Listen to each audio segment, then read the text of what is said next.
প্রথম আপনাকে যদি 50 দিনের নেয় আচ্ছা তাহলে আপনাকে 1111 টাকা পে করতে হবে।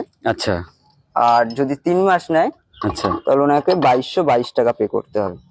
এটা হচ্ছে ফার্স্ট ইনস্টলেশন চার্জ। ইনস্টলেশন কোনো চার্জ নেই, আপনার যে রিচার্জটা হবে হ্যাঁ সেই রিচার্জের দামটাই নেবে। আচ্ছা, কোনো ইনস্টলেশনের টাকা তোমরা নিচ্ছ না, না। শুধুমাত্র 50 দিন এবং 90 দিনের যে টাকাটা হ্যাঁ সেটা তোমরা নেবে, তাই তো? হ্যাঁ, আচ্ছা, তো আমি কিন্তু প্রথমবার বসাচ্ছি আমার বাড়িতে জিও এয়ার ফাইবার ম্যাক্স।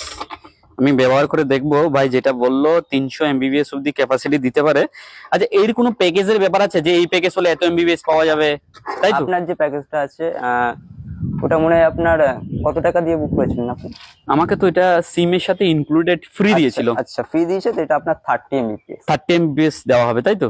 599 নাকি? 599। 599 এর যে প্যাকেজ সেটি আমাকে ফ্রি দেওয়া হয়েছে 50 দিনের। বলছে আপনি ট্রাই করুন, ট্রাই করে যদি ভালো লাগে আপনি ইনস্টলেশন যেটা আছে সেটা চালিয়ে যেতে পারবেন, তাই তো?